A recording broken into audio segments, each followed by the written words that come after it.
नमो अरिहन्ताणं नमो सिद्धाणं नमो आयुर्वेदाणं नमो वज्रायणं नमो विश्वसायणं। मंगलम भगवान वीरो मंगलम गौतमो मंगलम कुंद कुंवारी धर्मस्तु मंगलम सर्वमंगल मांगल्यम सर्वकल्याणकारकं प्रधानं सर्वधर्माणां जयं जयतु शासनं जैनम जयतु शासनं। सर्वव्यापक चिद्रूप स्वरूपाय परात्मने सोपलब्धि प्रसिद्धाय ज्ञानानंदात्मने नमः। प्रवचन सार की 99 नंबर की गाथा चल रही थी।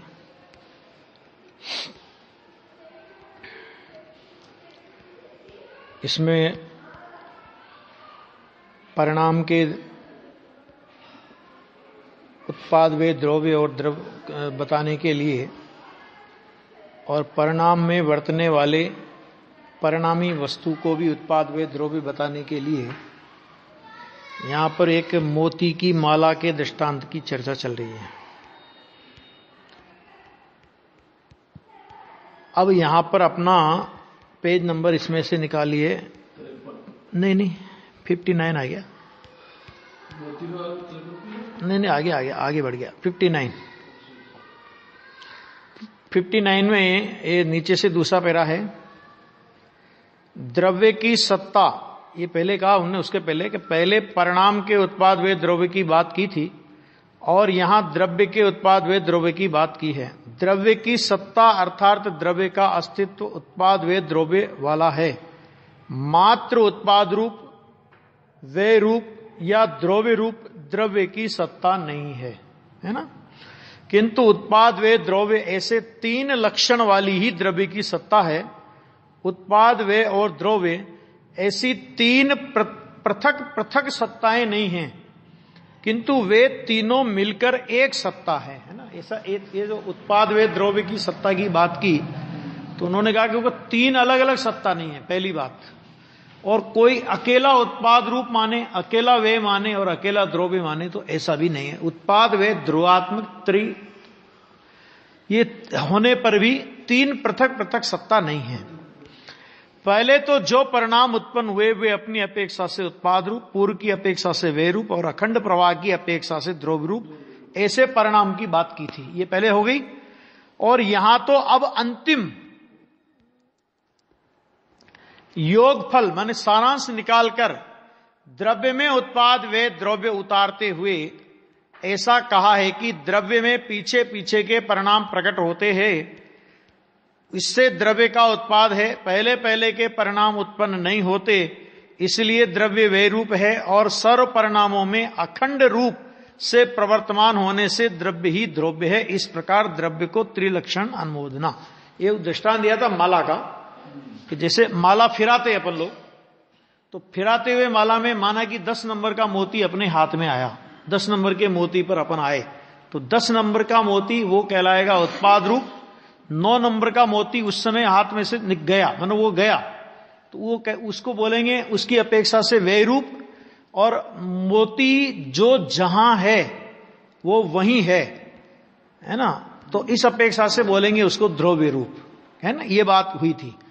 अहो समस्त द्रव्य अपने वर्तमान परिणाम रूप से उत्पन्न होते हैं, पूर्व के परिणाम वर्तमान में नहीं रहते। पूर्व के परिणाम वर्तमान में नहीं रहते, माने अभाव भाव रूप नहीं होता।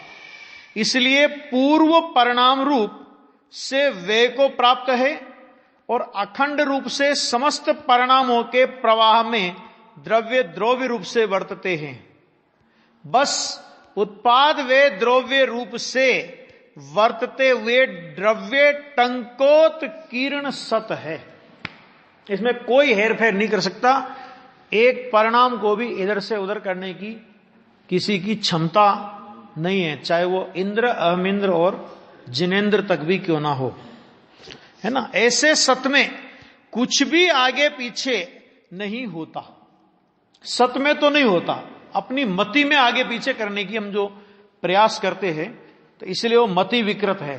तो यहां पे कहते हैं अपने ज्ञान में ऐसे टंकोत्कीर्ण सत को स्वीकार करने से फेरफार करने की बुद्धि। क्या? जब सत में कुछ फेरफार होता ही नहीं और उस सत को हमने ज्ञान में स्वीकार किया तो एक तो फेरफार करने की बुद्धि खत्म होगी, दूसरा ऐसा क्यों, ऐसा क्यों उस समय का सत्य, ऐसा क्यों क्या होता है उसमें, कि ऐसी विस्मयता दूर हुई, सम्यक श्रद्धा और वीतरागता आ गई, इसलिए ज्ञायकपना यानी मोक्ष का मार्ग हुआ। यह वस्तु विज्ञान कहा जा रहा है। देखो क्या नाम दिया गुरुदेव ने कि यह वस्तु विज्ञान कहा जा रहा है। वस्तु विज्ञान माने ये वस्तु की साइंस है, वस्तु का ऐसा स्वरूप है, तो वस्तु का विज्ञान कहा जा रहा है।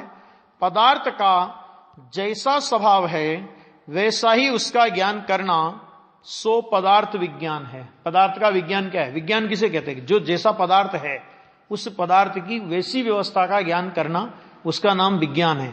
तो यहां पर जैसे जीव विज्ञान, तो जीव विज्ञान माने क्या? मतलब जीव जिस प्रकार के जीव की अस्तित्व लोक में विज्ञान के अनुसार माना जाता है उस अनुसार ज्ञान करना। तो ऐसे यहां पदार्थ विज्ञान, तो जैन दर्शन में सर्वज्ञ परमात्मा ने पदार्थ का जैसा स्वरूप बताया वैसा का वैसा ज्ञान में आवे, उसका नाम पदार्थ विज्ञान है। और ऐसे पदार्थ विज्ञान के बिना कभी शांति नहीं होती। क्यों नहीं होती? क्योंकि पदार्थ विज्ञान को नहीं जानने वाला जीव अपनी मान्यता के अनुसार या अपने विकल्प के अनुसार पदार्थ के परिणमन को बदलना चाहता है। और जगत में जीव के विकल्प के अनुसार, पर पदार्थ की बात तो छोड़ो, लेकिन जीव के अपने परिणाम भी नहीं होते। जीव के विकल्प के अनुसार तो जीव के अपने परिणाम भी नहीं होते। वो स्वयं जीव के परिणाम भी उसकी क्रमबद्ध योग्यता से होते हैं। अपन बहुत से परिणाम नहीं चाहते फिर भी आते हैं, और बहुत से परिणाम चाहते हैं फिर भी नहीं आते। नहीं चाहते वो परिणाम आते हैं, चाहते हैं वे परिणाम नहीं आते हैं। इसका क्या मतलब हुआ कि अपने परिणामों में भी आगे पीछे करना या अपने विकल्प के अनुसार अपने भी परिणाम करना, जब वो भी शक्य नहीं है तो जगत के पर द्रव्यों के परिणाम हम अपनी इच्छा के अनुसार कर दें, ये तो तीन काल में बनने वाली बात नहीं है।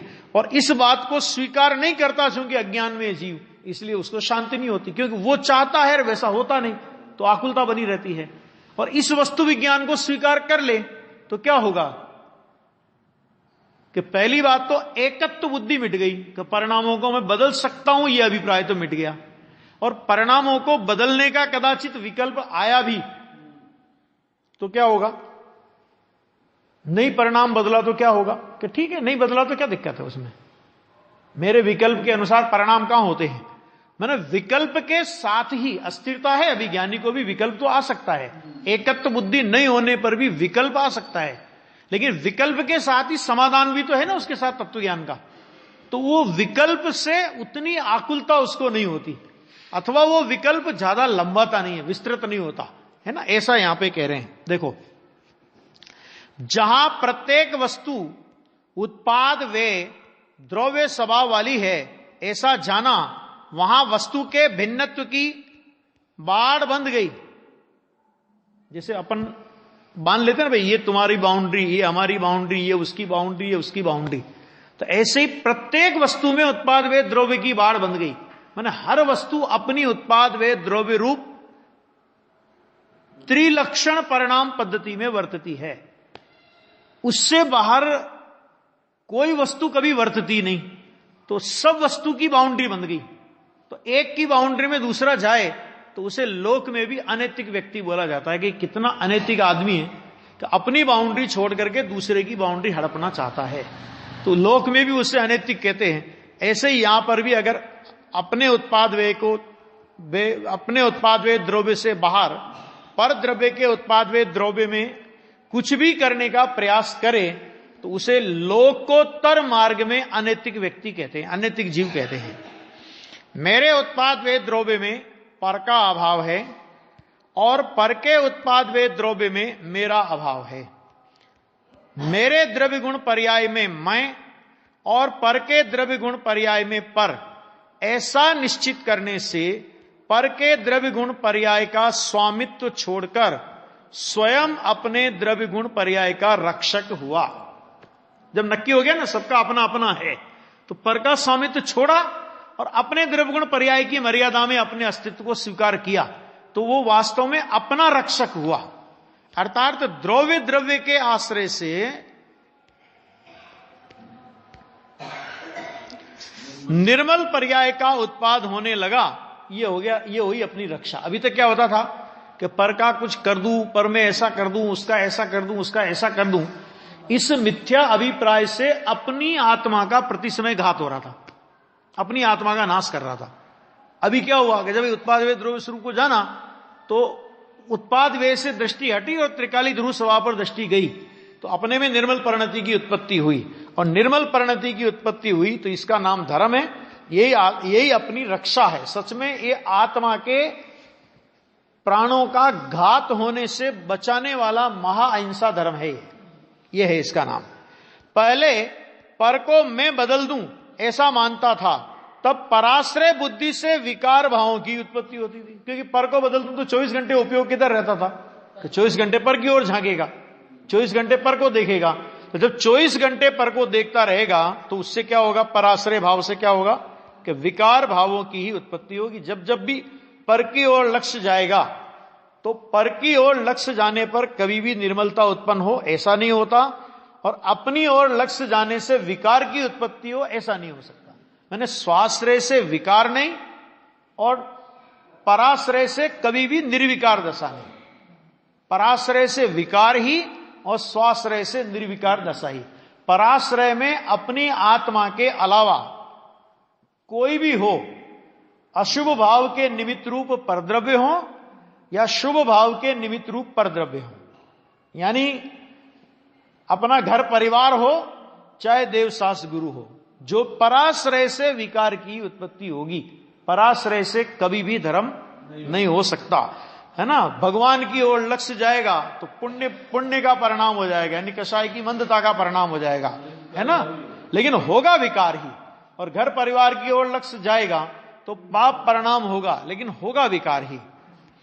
अपने द्रव्य गुण पर्याय की रक्षा नहीं करता था, और जब विकार हुआ तो क्या हुआ कि विकार हुआ तो अपनी पर्याय में शांति का घात हुआ, अपने अपने भाव प्राणों का घात हुआ। पूजा में बोलते ना, यो भाव कर्म यो भाव मरण, बस ये भाव कर्म और भाव मरण, मैंने भाव कर्म मैंने रागादि भाव, और रागादि भाव रूप भाव कर्म किया तो क्या हुआ कि आत्मा का भाव मरण हुआ। तो प्रति समय आत्मा का भाव मरण कर रहा था, तो उस भाव मरण से बचा, तो वो भाव मरण से बचने का नाम है आत्मा की रक्षा की इसने, है ना। और जो आत्मा की रक्षा नहीं करता था, मैंने अपने द्रव्यगुण पर्याय की रक्षा नहीं करता था, अर्थात विकार की उत्पत्ति करता था, तो वो क्या था, तो विकार की उत्पत्ति करने का नाम अधर्म है। अधर्म की परिभाषा बहुत लंबी चौड़ी है, जो धर्म नहीं है वो सब अधर्म है, सीधी सी एक परिभाषा है ना, कि जो धर्म नहीं है, आत्मा से बाहर हट करके कहां गए, कि वो अधर्म है बस। जैसे परीक्षा भवन में एक विद्यार्थी को 7 बजे पहुंचना है, ठीक है, और 7 बजे पेपर शुरू हो जाना है।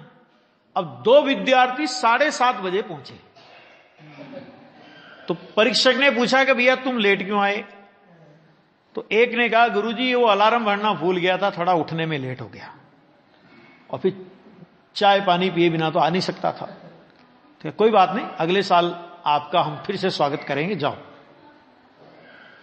दूसरे ने कहा कि साहब घर से तो बिल्कुल टाइम से 6 बजे निकल गया था, लेकिन मैंने देखा कि सड़क पे एक आदमी एक्सीडेंट से मैंने अंतिम सांसें गिनने की स्थिति में था, तो मुझे दया आई, मैंने अपनी गाड़ी में उसे डाला, उसे हॉस्पिटल पहुंचाया, उसका इलाज कराया, उसको अपना 1 बोतल खून दे करके आया हूं, और ये हॉस्पिटल के पेपर साथ में है।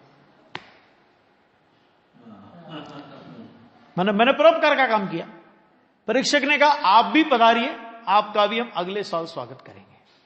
क्या मतलब, परीक्षक ये नहीं, उसको ये नहीं पूछना है कि तुम क्या कर रहे थे, तुम लेट उठे इसलिए नहीं आ पाए, या तुम किसी के परोपकार में लग गए इसलिए नहीं आ पाए, कि हमें इससे कोई लेना देना नहीं। तुम परीक्षा भवन में 7 बजे नहीं थे, बस हमारी बात पूरी हो गई, है ना। तुम आत्मा में नहीं थे।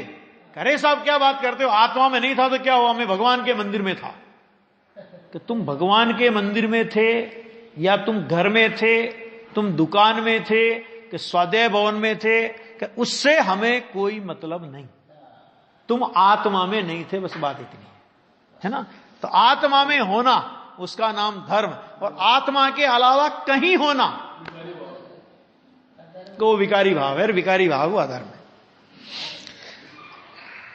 आचार्य भगवान ने इस गाथा में सत को उत्पाद व द्रव्य युक्त बतलाकर अद्भुत व्याख्या की है। वर्तमान समय के परिणाम की यह बात है, क्योंकि संपूर्ण द्रव्य वर्तमान परिणाम में साथ ही वर्त रहा है। ये रामजी बापू जी का एक कोष्टक है, जिसमें उन्होंने गुरुदेव श्री के आशय को खोला है। ये बापू जी का कोष्टक है लगाया हुआ, तो देख लीजिए। यहां पूज्य स्वामी जी का आशय यह समझाने का है कि परिणाम और द्रव्य दोनों साथ ही हैं। द्रव्य कभी भी परिणाम से रहित नहीं होता, और परिणाम कभी भी द्रव्य से रहित नहीं होता। परिणाम इस समय हुए और द्रव्य गतकाल में रह जाए, तो ऐसा नहीं होता। कि परिणाम तो आगे बढ़ गया और द्रव्य का अभी मैं आ रहा हूं, तू चल आगे, है ना। कि द्रव्य 9 नंबर के परिणाम के साथ ही वर्त रहा है और 10 नंबर का परिणाम खड़ा हो जाए, तो ऐसा नहीं होता। एक बात, और द्रव्य है किंतु परिणाम नहीं है, कि द्रव्य है और परिणाम का इंतजार कर रहा है, कि ऐसा भी नहीं होता, है ना। इसलिए परिणाम और द्रव्य दोनों वर्तमान में साथ ही हैं, ऐसा समझना, ये इसका मतलब है। द्रव्य में स्वकाल में सदैव वर्तमान परिणाम होते हैं। हर द्रव्य में स्वकाल में माने अपने अपने काल में सदैव वर्तमान वर्तमान वर्तमान वर्तमान, जब भी देखोगे वो वर्तमान परिणाम के साथ ही दिखेगा द्रव्य। जब भी देखोगे द्रव्य वर्तमान, माने जिस समय भी हमने देखा उस समय वो द्रव्य का वर्तमान परिणाम है। जब देखो तब द्रव्य अपने वर्तमान परिणाम में ही वर्त रहा है। ऐसे वर्तमान में प्रवर्तमान द्रव्य की प्रतीति, किसकी प्रतीति? वर्तमान में वर्तने वाले द्रव्य की प्रतीति, उस वर्तमान की प्रतीति नहीं, क्योंकि वर्तमान तो अगले समय में बदल जाएगा। उस द्रव्य की प्रतीति, कि वो क्या है, कि वो वीतरागता का मूल है। माने उस परिणाम के आश्रय से वीतरागता नहीं आएगी, लेकिन उस परिणाम के साथ में जो त्रिकाल अपरिणामी तत्व वर्त रहा है, उस अपरिणामी तत्व को साथ में वर्तते हुए तत्व को देखने में उसमें वीतरागता उसके आश्रय से आएगी। परिणाम का स्व अवसर कहा, वहां परिणाम का जो वर्तन है वही उसका अवसर है। आया ना, इस स्वकाल लब्धि बोलो, परिणाम का अवसर बोलो, जन्म क्षण बोलो, तत्समय की योग्यता बोलो, उस समय का समर्थ उपादान बोलो। ख्याल में आ गया कि नहीं आ गया, है ना। वो सब एक ही अर्थ में अलग अलग, माने कारण कार्य की चर्चा करेंगे तो तत्समय की योग्यता, यानी अलग अलग नाम, अलग अलग अपेक्षा, अलग अलग स्थानों पर दिए, भाव उनका एक है। अवसर और परिणाम दो पृथक वस्तु नहीं है। स्वकाल तो ऐसा नहीं कि स्वकाल लब्धि तो काल लब्धि तो क्या हो गई, कि वो तो काल द्रव्य की पर्याय होगी, है ना। और परिणाम क्या हुआ, कि वो द्रव्य का परिणाम हुआ, ऐसा नहीं। वो परिणाम ही उसकी स्वकाल लब्धि है, वो एक ही चीज है। मैंने कोई ऐसा माने कि परिणाम है, वो परिणाम स्वकाल, परिणाम का स्वकाल, तो परिणाम का स्वकाल में क्या लेते हैं कि स्वकाल माने काल द्रव्य की पर्याय, और उस काल द्रव्य की पर्याय निमित्त और परिणाम हुआ, ऐसा नहीं। अरे वो परिणाम का नाम ही स्वकाल है। द्रव्य क्षेत्र काल भाव, ये जो एक वस्तु के चतुष्टय है ना, तो एक वस्तु के चतुष्टय में स्वद्रव्य, स्वक्षेत्र, स्वकाल और स्वभाव, तो स्वकाल ये उसका वर्तमान परिणाम। तो स्वकाल वो वर्तमान परिणाम, और उस वर्तमान परिणाम की उस समय में ही प्राप्ति, वर्तमान की वर्तमान में ही प्राप्ति, उसको बोलेंगे स्वकाल लब्धि। माने उस स्वकाल की, माने उस समय के परिणाम की उसी समय में प्राप्ति होना, माने प्रकटता होना, कि जिस समय में उसे होना है, उसको बोलेंगे काल लब्धि। समझ आ गया ना। तो जिसका जो अवसर है उस समय वही परिणाम वर्तता है, उस परिणाम में वर्तता हुआ द्रव्य उत्पाद रूप है, उससे पूर्व के परिणाम में द्रव्य नहीं वर्तता। वो गई, वो परिणाम भी गया, और उस समय उस परिणाम में द्रव्य वर्त रहा था, अभी इस समय इस परिणाम में द्रव्य वर्त रहा है। इससे वह व्यय रूप है और सर्वत्र अखंड पने की अपेक्षा से द्रव्य द्रव्य है।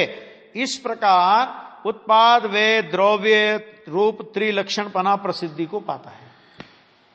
और यह जैन दर्शन का इतना गजब का सिद्धांत है कि इस एक सिद्धांत के आधार पर, कौन सा, कि एक ही समय में उत्पाद व्यय द्रव्य रूप त्रिलक्षण परिणाम पद्धति के आधार पर आचार्य समंतभद्र ने भगवान तीर्थंकर परमात्मा की सर्वज्ञता को सिद्ध किया और अन्य मतियों की बोलती बंद कर दी।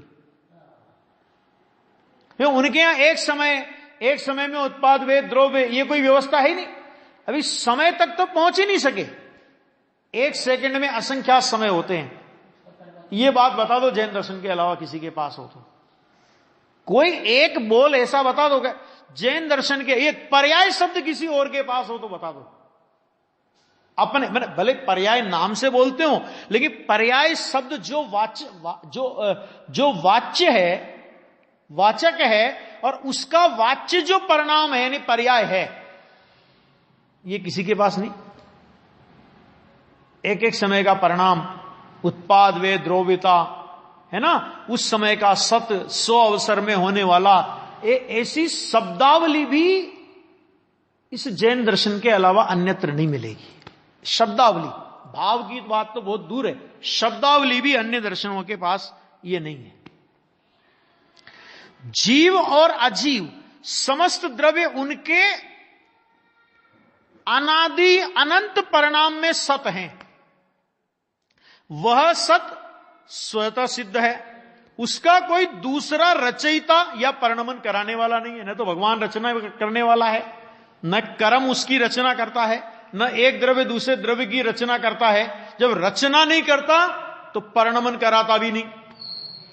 माने रचना तो नहीं करे और परिणमन करावे, है ना। ये कैसा हो गया, ये चलता है ना आजकल अपना नाटक एक कि पंच कल्याणक होते हैं ना, तो पंच कल्याणक में क्या करेगा, सारी विधि तो प्रतिष्ठाचार्य कराएगा, लेकिन सूर्य मंत्र महाराज देंगे। मैंने कहा ये कौन सा नाटक हुआ भैया, सारी विधि प्रतिष्ठाचार्य कराएगा, है ना, दीक्षा की विधि प्रतिष्ठाचार्य कराएगा, केवल ज्ञान की विधि प्रतिष्ठाचार्य कराएगा, है ना, मोक्ष कल्याण की विधि प्रतिष्ठाचार्य कराएगा, सूर्य मंत्र देने वो पधारेंगे साहब। नहीं तो प्रतिमा क्या हो जाएगी कि प्रतिमा स्टैच्यू हो जाएगी, वो प्रतिमा पूज्य नहीं होगी, है ना।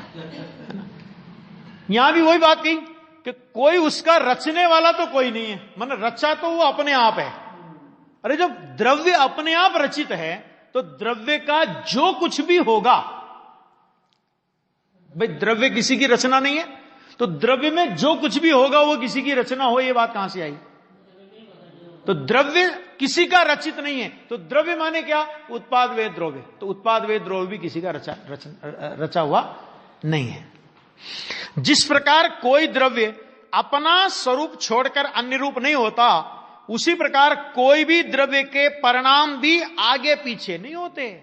करके देख लेना, द्रव्य के अपने काल में प्रत्येक परिणाम उत्पन्न होता है, पूर्व के परिणाम उत्पन्न नहीं होते, और द्रव्य अखंड धारा रूप बना रहता है।